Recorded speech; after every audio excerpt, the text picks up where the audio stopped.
Me amas tanto que te das para mí. Te haces pequeño para habitar en mí. Queridas hermanas, queridos hermanos, seguimos leccionando en este itinerario que hemos titulado Lección Divina, Escuela de Oración y Vida. Y hoy tenemos nuestro sexto video, donde nos metemos de lleno en el segundo paso de la Lección Divina, la meditación. Como segundo paso de la Lección Divina, la meditación. Lo primero que habría que aclarar que el término meditación es un término análogo, equívoco, o más fácil para entender, ambiguo, digamos, ¿no? Tiene distintos significados según la presencia que ha tenido y tiene a lo largo de la historia de la humanidad en distintas corrientes espirituales. Nosotros obviamente la vemos en una perspectiva cristiana católica y acá la entendemos como el segundo paso de la Lección Divina. Ese es el sentido que le damos a la palabra meditación, a la palabra meditatio, sin entrar en conflicto con otras perspectivas dentro de la tradición cristiana católica y tampoco entrando en conflicto con otras experiencias espirituales que quieran plantearlo. La lectura, el paso anterior, la lección, respondió a la pregunta ¿qué dice el texto? La meditación, la meditatio, el segundo peldaño de la Lección Divina, responde a la pregunta ¿qué me dice el texto? ¿Qué dice el texto para mí? ¿Qué me dice hoy Dios a través del texto? ¿Qué nos dice el texto bíblico en la perspectiva de la Lección Divina comunitaria? ¿Qué nos dice el texto? ¿Qué nos dice hoy a nosotros Dios a través del texto? Son preguntas que se pueden hacer en singular y compartir en el marco de la Lección Divina comunitaria, digamos, ¿no? Entonces cada uno comparte lo que va suscitando en su corazón y lo comparte con otro. También en algún caso puede haber una pregunta que sea, bueno, en plural, y ahí obviamente se hace claramente para todos en determinado grupo si la Lección Divina es de carácter grupal o comunitaria. La meditación, la meditatio como paso de la Lección Divina, es el esfuerzo por actualizar el texto y aproximarlo a nuestra vida, a nuestro hoy, a nuestra realidad y a nuestra historia. En este sentido, la meditación, la meditatio, ocupa un lugar central, dado que Dios nos habló en la lectura, le vamos a responder en la oración, en el paso siguiente. Entre estos dos movimientos, lectio y oratio, está justamente la meditatio, la meditación que conduce de una a la otra. Por la meditación, estamos ante Dios con la mente, el corazón y toda nuestra sensibilidad. Esto es importante, entender la meditación en esta perspectiva integral y que no quede reducido solamente a la esfera intelectual. Por eso es interesante recordar lo que la misma palabra nos dice para ayudarnos a vivir todo aspecto de nuestra existencia en clave integral, también la oración en su totalidad y la meditatio como paso de la Lección Divina en esta integralidad que, bueno, por ejemplo, Marcos 12:30 nos recuerda citando Deuteronomio 6:5. Dice el texto del mandamiento principal donde Jesús le responde al escriba, Marcos 12, versículo 30. Y tú amarás al Señor tu Dios con todo tu corazón, con toda tu alma, con todo tu espíritu y con todas tus fuerzas. Fíjense qué interesante. Corazón, alma, espíritus y fuerzas refleja esta integralidad. Incluye la dinámica de la sensibilidad a la hora de orar, a la hora de meditar, en este caso como paso de la lección divina. También puede ser interesante para descubrir esta integralidad lo que nos regala el prólogo, el primer versículo del prólogo de la primera carta de Juan. Primera de Juan 1:1. Lo que existía desde el principio, lo que hemos oído, lo que hemos visto con nuestros ojos, lo que hemos contemplado, lo que hemos tocado con nuestras manos acerca de la palabra de vida, es lo que les anunciamos. Fíjense que, cómo aparece en este versículo varios verbos de sensibilidad, ¿no? Que tienen que ver con esto de oír, ver, contemplar y tocar. Aprovechar los distintos sentidos del ser humano para poder hacer en serio este paso de la meditación como segundo momento importante de la lección divina. La forma concreta de hacer la meditación consiste en dialogar con el texto y con los valores y desvalores presentes en él.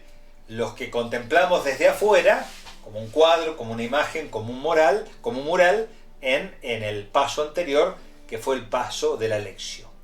Por eso podemos hacernos así como las preguntas de qué me dice el texto, qué nos dice el texto, de manera más amplia, es decir, qué hay de distinto, de semejante entre la situación del texto y la mía. ¿Qué me dice hoy en la situación que estoy viviendo? ¿Cuáles eran las tensiones de ayer y cuáles las de hoy? ¿Qué cambio en mí me sugiere? ¿A qué me desafía? ¿A qué me invita? ¿Cómo vivo los valores presentes en el texto? ¿Cómo los veo y los profundizo en mí? ¿De qué forma los valores y desvalores que están hoy en el mundo de hoy? ¿Qué puede haber alguno de estos desvalores en mi vida? Preguntas que nos hacemos a la luz de qué me dice el texto a mí, qué nos dice el texto a nosotros en este segundo momento de la lección divina, que lo llamamos meditación o meditación. Debo responder según mi situación hoy, ¿no? Hace unos meses tal vez hubiera ido en una dirección distinta. Dentro de 3 semanas tal vez pase lo mismo. Hay que responder hoy según la realidad concreta y puntual de la vida. Recordemos que no estamos ante una situación de especulación filosófica, tampoco ante una investigación intelectual, sino ante la reflexión de un alma sencilla. Aquí también, en este paso, debemos tener presente al Espíritu Santo, que continúa acompañándonos en todo el camino de la lección divina. A la luz de este Espíritu, descubrir estos acentos, estos aspectos del relato, del texto, que hoy nos impactan y de manera particular en este momento de nuestra vida. Comprobar así los aspectos positivos de mi vida cristiana y captar también lo que pueda haber de defecto, de pecado, de falta en mi vida. Uno podría decir que de alguna forma este peldaño de la meditación es como una suerte de examen de conciencia a la luz de un texto de la Escritura. En un sentido positivo, en un sentido culposo de la expresión, sino un examen de conciencia que nos hace ver lo positivo en nuestra vida y lo negativo para reconocer con una culpa saludable ante la misericordia de Dios lo que no está bien en nuestra existencia. Lo que leí en el paso anterior, en la lección, ahora resuena, hace eco en mi vida y en mi corazón. Es como el rumiar propio de la digestión de algunos animales. Aquí lo hacemos en clave espiritual y en búsqueda de plenitud de vida. Este sería el elemento esencial de la meditación como segundo paso de la Lectio Divina. No soy digno de que entres en mi casa, pero una palabra bastará para sanarme. Quiero que entres, solo una palabra bastará. Tú en mí, Señor Jesús. No soy digno de que entres en esta casa, y aún así. Puede darse que cuando estamos meditando, o también en el paso anterior, cuando estábamos leyendo, nos venga a la mente algún otro texto bíblico, alguna situación o escena bíblica similar, emparentada, análoga, o a veces tal vez en contrapunto de lo que acabamos de leer.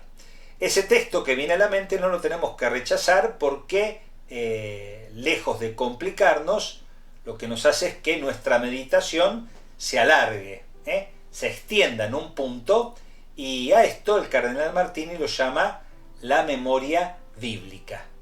La memoria bíblica. Es decir, en la medida que vayamos leyendo la Escritura, que somos lectores de la Escritura, en la medida que vamos leccionando y haciendo Lectio Divina, vamos a ver como una suerte de interrelación entre los distintos acontecimientos de la palabra, que en la lectura, o sobre todo en este paso que estamos ahora, en la meditación, se puedan actualizar en nuestro corazón. Doy un ejemplo de memoria bíblica. Si nos confrontamos, por ejemplo, con un texto evangélico, Mateo 7, 13, 14. Mateo 7, 13, 14. Nos dice la palabra: entren por la puerta estrecha, porque es ancha la puerta y espacioso el camino que lleva a la perdición, y son muchos los que van por allí. Pero es angosta la puerta y estrecho el camino que lleva a la vida, y son pocos los que lo encuentran. Supónganse que estamos haciendo la lección con este texto bíblico de Mateo 7, 13, 14. Alguno que sea buen lector de los salmos y, por ejemplo, lo puede conectar con el Salmo primero, el salmo en el cual, donde aparecen los dos caminos, y hacer una referencia a este texto evangélico. Leo el Salmo primero. Feliz el hombre que no sigue el consejo de los malvados, ni se detiene en el camino de los pecadores, ni se sienta en la reunión de los impíos, sino que se complace en la ley del Señor y la medita de día y de noche. Él es como un árbol plantado al borde de las aguas, que produce fruto a su debido tiempo, y cuyas hojas nunca se marchitan. Todo lo que haga le saldrá bien. No sucede así con los malvados. Ellos son como paja que se lleva el viento. Por eso no triunfarán los malvados en el juicio, ni los pecadores en la asamblea de los justos. Porque el Señor cuida el camino de los justos, pero el camino de los malvados termina mal. Fíjense cómo puede darse una situación de memoria bíblica a partir del pasaje evangélico, de la puerta estrecha, con este tema de los dos caminos que nos presenta el Salmo. Este juego de metáforas que van y que vienen, nos ayudan claramente a poder realizar este ejercicio de memoria bíblica que, lejos de rechazar, debemos potenciar, y nos ayuda a realmente leccionar en serio y de corazón con la palabra. Hay que estar muy atentos cuando hacemos nuestra lectura y sobre todo nuestra meditación con respecto a los textos muy conocidos.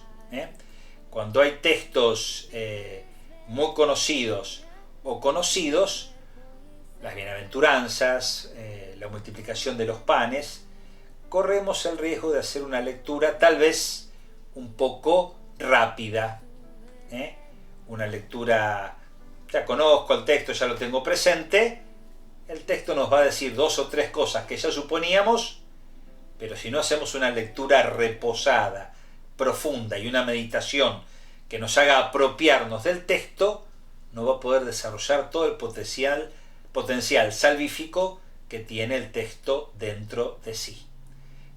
Puede que por una meditación un poco superficial, algunos valores o desvalores que tenía el texto queden al costado por hacerlo rápido. Entonces, cuando más conocido o súper conocido sea el relato, más nos detenemos para que Dios realmente nos interpele a través de la meditación y nos ayude realmente a apropiarnos del texto. En ti, solo una palabra bastará. Solo tu palabra bastará, Señor. Si te gusta este contenido, no te olvides de darle like, suscribirte y compartir. También podés realizar un aporte voluntario al alias 68.con.dios. No soy digno de que entres en mi casa, pero una palabra bastará para sanarme. Quiero que entres, solo una palabra bastará. ¿Cómo pasar de un peldaño a otro? En esto no hay recetas, no es fácil precisarlo, así como nosotros sabemos que el 21 de diciembre en el hemisferio sur pasamos de la primavera al verano y sin embargo podemos tener días complejos antes y después que no expresan claramente este cambio de estación. Lo mismo ocurre con el paso de un peldaño a otro de la Lectio Divina. Cuando uno percibe que la pregunta está medianamente respondida, pasamos al paso siguiente. Es una suerte de intuición interior y espiritual que se genera y nos permite pasar de la lectura a la meditación, el paso que estamos viendo ahora, y de la meditación a la oración, que es el paso siguiente. No hay reglas, no hay recetas fijas, se deberá intuir, captar y decidir en el momento más oportuno cómo pasar de un lugar a otro. No hay que tener miedo si cuando empezamos la lectura, que tratamos de manejarnos ordenadamente en qué dice el texto, aparece algo que ya nos interpela, que sería la meditación, o nos aparece una respuesta que sería algo que tiene que ver con el tercer paso de la Lectio Divina, que veremos en el próximo video, que es la oración, que es la oración. Relajarse, no desesperar, quedarse tranquilo y tomar nota. Mantenemos un cierto orden: lectio, meditatio, oratio, lectura, meditación, oración, pero si aparecen mociones del espíritu que adelantan algún paso, no tenemos que tener ninguna dificultad. Lo recogemos por escrito a nuestro dispositivo, en nuestro corazón, y cuando Dios disponga, obviamente lo vamos a usar. Para concluir este momento de formación, el encuentro sexto, que es el tercer paso, que es el segundo, paso de la Lectio Divina, que es la meditación, vamos a leer un texto de la Escritura que está en el libro de Josué, capítulo 1, versículo 8. Que el libro de esta ley nunca se aparte de ti. Medítalo día y noche, para obrar fielmente en todo conforme a lo que está escrito en él. Así harás prosperar tus empresas y tendrás éxito. Esto le dice el Señor a Josué luego de la muerte de Moisés y antes de tomar posesión de la tierra prometida. Lo que aquí se traduce como meditar es la raíz hebrea agag, que significa profundizar, reflexionar, superando la tentación de un pensamiento superficial. Esto es meditar en el sentido que nos regala este versículo 8 del capítulo 1 del libro de Josué. Que este espacio de formación, la Lección Divina, Escuela de Oración y Vida, sea realmente un espacio de meditación en serio, de agag, de una reflexión profunda que toque nuestro corazón para poder llevar adelante las pequeñas o grandes conquistas de nuestra vida en el bien, en la verdad y en la belleza. Hasta el próximo encuentro y recordemos siempre, todo con Jesús, nada sin Jesús. Amén. Solo